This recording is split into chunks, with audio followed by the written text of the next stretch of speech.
Welcome back, my students, to a brand new episode of Comic Class. In today's lesson, as we read against Stanley and Steve Ditko's The Amazing Spider-Man issue 18. And this one's called The End of Spider-Man, and basically focuses on the aftermath of what happened in issue 17. So if you haven't already, go check out that video, because you will need to watch that video to kind of get the gist of what Peter slash Spider-Man is dealing with in this issue.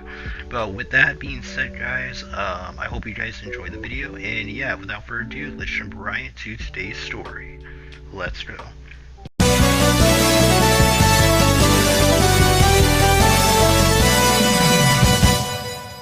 Real quick, guys, if you want to help me get more videos out faster, you can donate to the channel at the Cash App down below. This helps me treat these videos more like a job and will help the channel and videos to grow and come out more often. I appreciate anyone who donates or doesn't donate, and don't feel like you have to be a fan of the channel. You can still show your support by liking and commenting on the video, and with that out of the way, hope you enjoyed the video. So this story basically focuses on, and it starts off with all the rogues gallery that we've dealt with so far in this run, basically all reacting to the news of what J. Jonah Jameson has put in the paper of Spider-Man basically running away from the Green Goblin and being looked at as a coward among the people and among his own supervillain rogues gallery. And as well as his peers, being the Avengers, Daredevil, and the Fantastic Four. And it's really interesting to see the perspectives of all these characters, especially the Green Goblin being the one to make Spider-Man basically run away, even though that's not, what happened.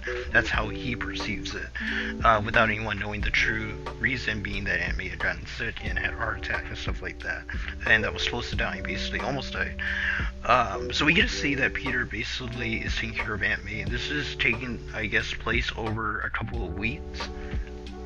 And Peter basically goes off to try to figure out what he needs to do to get money to buy more medicine that Aunt May is needing for illness, basically. So he gets to his Spider-Man outfit and he basically goes off to try to figure out what he can do to make money. And it's really interesting to see how he handles the situation where he finds some robbers and basically just calls the police to handle them because he doesn't have time to do it himself and he needs to keep himself safe just in case something were to happen to him and not be able to take care of Aunt May. And it's really showing the responsibility of the character. I really do enjoy when they do that. We also get to see Peter's relationship with Betty Brant that's really rocky now, that she doesn't want to even talk to him. It's what happened in the last issue, which, like I say, if you haven't read, go read it and you'll understand. But they're having their issues, and J. Jonah Jameson's basically being very friendly with all the Daily Bugle staff, which is making everyone feel uncomfortable because of his uplifting mood because of Spider-Man's defeat, basically. We also get Spider-Man basically trying to fix his problems one at a time, trying to deal with them, and eventually he does try to talk to Betty Brant, but it seems to be pointless because she doesn't want to talk to him. So he basically goes off and he meets with J. Jonah Jameson as he's walking on the street, and J. Jonah Jameson basically gives him a card, get well card for Aunt May, which shows that he does care about Peter despite how he acts to his employees. He does care about them, so I really do enjoy that part of the character. We also get to see, like I said, Spider-Man doing these little odd jobs, it seems, to try to make it to where he can get some money to buy the medicine for Aunt May. And when he's on one of these jobs and he's trying to, get some money, he basically goes out of the place, and the person that's walking in front of him, basically, or to the side of him, I guess you could say, is Sandman. And the Sandman basically says that, he's been waiting to meet up with him again because he wants to, squash him. He wants to, just take him out. And Spider-Man tries to explain to him that he doesn't want to fight at all at this moment in time. But the Sandman basically starts attacking him, and the Sandman basically says that he didn't think it was true, that he was actually a coward now, but he's refusing to fight back. And that's what Spider-Man basically does. He runs, and J. Jonah Jameson sees it again, this situation of Spider-Man running from a supervillain, and basically is going to use it again in his paper to make Spider-Man look even worse. And we even get this really cool scene with Sandman basically interacting with Peter Parker, and I really hope we get more scenes like this with him, with his rogues gallery talking to his actual self, not him in the mask, in the costume. So that was really interesting scene to watch. We also get to see that later on, Liz Allen comes to Peter's home and basically tells him that Flash is dressing up as Spider-Man to try to prove to his classmates that Spider-Man's not a coward. And he goes and basically gets confronted. Well, he confronts these three. I think they're like car stealers or something like that, car thieves. They basically beat him. Like, they beat the snot out of him. And he's just a normal dude, you know, like they say, regular punches are causing his wind to get knocked out of him. And they basically just tag team him 3-on-1, and it's not looking good for him until some police show up, right when Peter might have revealed his secret identity.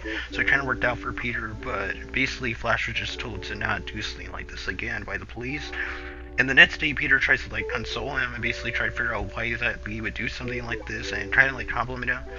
But Flash didn't want to hear any of it. And Peter is just feeling, you know, the burn from everyone basically, and what his decisions are hurting people basically. And you just see that Betty's actually on a date with another dude. So let's say that relationship is going to be sinking soon. So that's just how it's going down.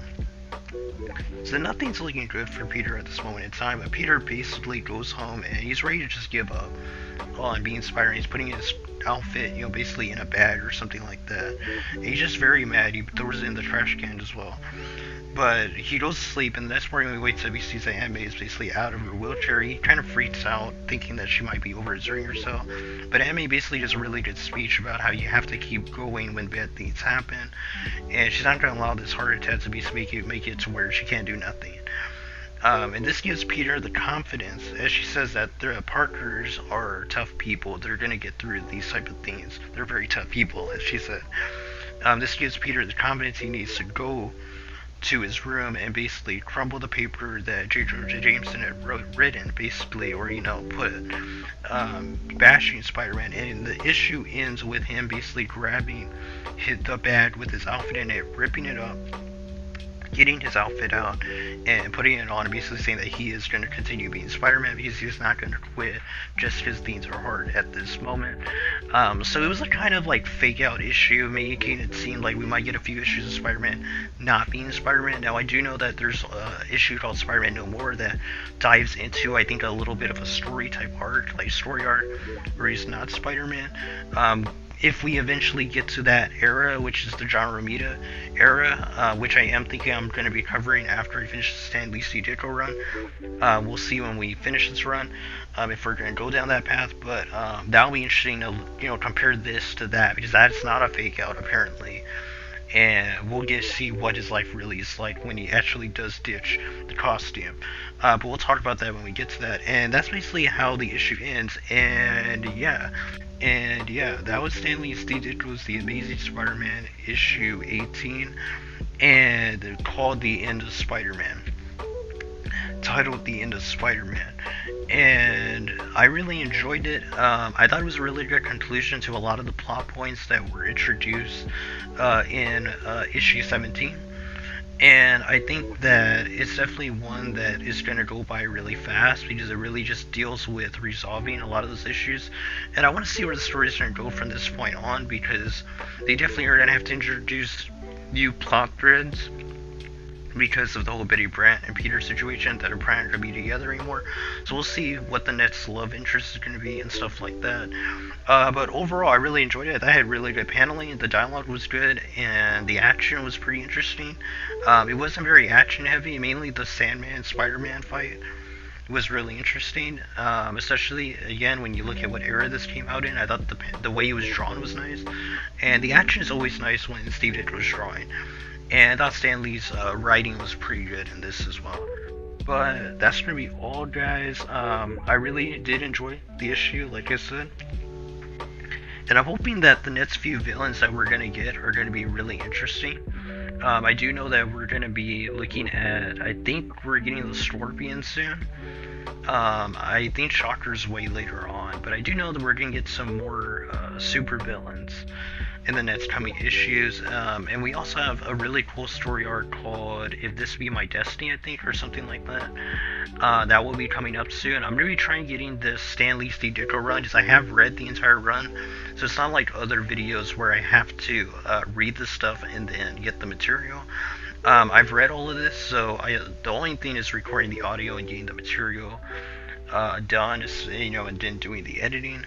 So I'm going to be trying to get this entire rundown, hopefully in a week and a half.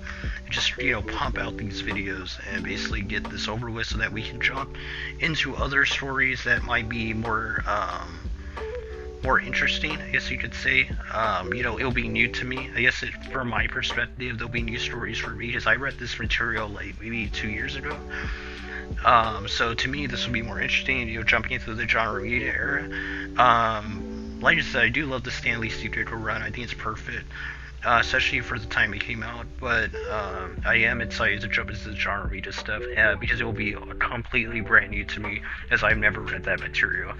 And there's a lot of great moments that happen in that run, apparently. So I do want to experience that with you guys. And hopefully you guys want that too. Be sure to comment down below if you're wanting me to do the John Romita senior era after we finish the Stan Lee Steve Ditko run. Of course, those videos won't be pumped out like these are, of course, we'll take that more slow. But do leave a comment and let me know if you're going to be interested in seeing those videos once we finish this run. But that's what we all, guys. Until next video, God bless you. Until the next lesson, keep on reading.